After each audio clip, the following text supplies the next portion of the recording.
Le Coran qui a fait de moi un chrétien. Aucun chrétien ne m'a exhorté à venir à l'église. Non, aucun chrétien.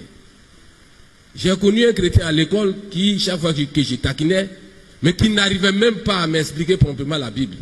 Mais moi, seul avec la Bible et le Coran m'a ramené à la Bible. Comment? Dans la sourate 19, versets 71 à 72, le Coran dit clairement: il n'y a personne parmi vous qui ne passera pas par l'enfer. Tous les musulmans passeront par l'enfer. Ah, Issa ne voulait pas aller là-bas. Non, je ne voulais pas aller en enfer. Et là, dans le verset, vous allez voir que c'est un décret irrévocable. C'est-à-dire, c'est l'ainsi dit Allah. Donc ça là seulement, on peut tout changer, mais ce passage dans l'enfer, c'est irrévocable. Issa ne voulait pas aller là-bas. Donc j'ai cherché un autre décret pour annuler ce décret. Il n'y en a pas. Dans le Coran, il n'y en a pas, c'est un décret. C'est ainsi qu'un jour, cet ami que j'ai fatigué en classe, il m'a remis un Nouveau Testament et je suis allé lire ce livre-là. J'ai pris le Nouveau Testament, Matthieu, Marc, Luc, Jean, je me suis arrêté. J'ai dit non, ceux qui suivent ce monsieur-là, ce Jésus-là, il ne peut pas être des mécréants. Non, il ne peut pas être des mécréants. Donc, un premier constat, annulé.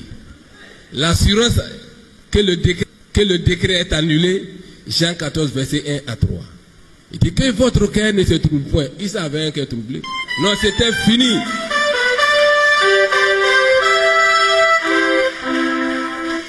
C'était fini. Je savais que dans le Coran, Yeshua, Jésus, devait revenir.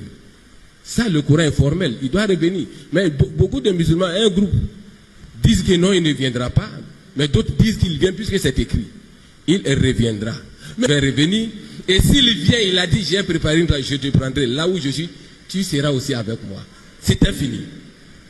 Donc, première partie, pourquoi j'ai quitté l'islam, c'est le Coran qui m'a donné un décret qui me condamnait. Il n'y a pas de rédemption dans le Coran. Pitié, il n'y en a pas. C'est dans la secte on tue les apostats. Mais dans la religion, ça ne devait pas être là. Nulle part dans la Bible où le Seigneur Yeshua, Jésus a dit, quiconque quittait le christianisme, il était sous une menace de mort. Nulle part. Donc moi j'ai trouvé un décret qui annulait le décret coranique, je me suis accroché à ça. On va aller rapidement, c'est pas une erreur combien de minutes. C'est déjà fini. C'est déjà fini. Bon, on va aller rapidement. Et quand est-ce que j'ai accepté le Seigneur? Tu ne sors pas de l'islam en papa. Non. Ma mère m'a appelé, je suis le dernier de la famille. Tout le monde a âgé que moi, je suis le dernier, le père est décédé. Elle, la fille de l'imam de Rubino, Lamine Balo, ceux qui ont fait Rubino doivent le connaître. Et je suis son petit-fils. Et ma mère est sa première fille. Et elle a convoqué toute la famille. Le petit chez le Téléphone n'a pas droit à la parole. Donc j'étais assis. Ils ont donné la parole à tout le monde. Toi, on a appris que tu vas à l'église. Dis-nous que c'est faux. Je dis non, c'est que vous avez appris est vrai. Astaghfirullah. Qu'est-ce que tu as eu pour aller là-bas? On t'a donné combien? Dis-nous, on t'en donne le triple. Je dis non, c'est pas une histoire d'argent. Pourquoi tu es allé là? Je n'ai pas trouvé le salut dans le Coran.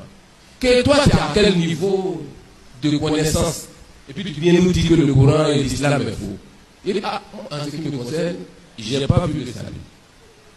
Et ma mère me dit, choisis entre Yeshua, Jésus et que là, on coupe tout. Je dis, bon, c'est simple. Maman, mi fait. Maman, je t'aime. Mais est-ce que tu peux me sauver au jour de la résurrection? Elle est restée la bouche bée. J'ai dit, mais Jésus dit, si je crois en lui, guéri. Et c'est ainsi qu'elle m'a mis dehors. Et quand elle m'a mis dehors, toutes les persécutions sont venues. L'aîné, mais lui, si les autres ont échoué, de ramener Issa à la foi, mais lui ne va pas échouer. Et il avait changé mon nom. Issa Traoré, c'était plus Issa Traoré. Lui m'avait donné un nom. N'importe où il me voyait, voilà le nom qu'il disait, Alléluia. C'est comme ça qu'il dit avec une voix cassée, Alléluia. N'importe où il me voyait, Alléluia.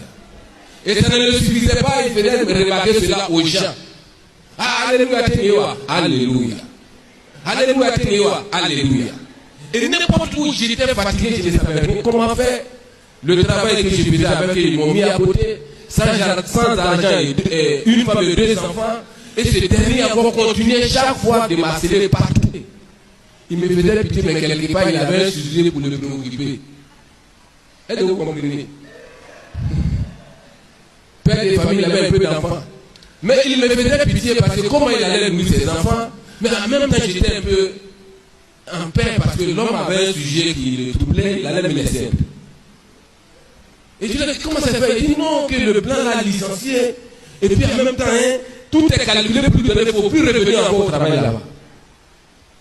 Il me faisait pitié, mais comment je vais faire? Quelque part, j'étais un peu délivré. Une semaine encore, il revient me voir. Il dit ça, les cambrioleurs sont venus dans ma maison. Ils ont tout emporté. J'avais 400 000 dans la maison. Et là, nous, on était en 2002. C'est pas maintenant. Il dit, ils ont tout pris. Tout ce que j'avais comme bien, même mes vêtements, ils m'ont laissé seulement qu'un complet pour me dire, demain tu dois aller au travail, porte ça pour aller. Et il m'a dit que lui va aller voir les charlatans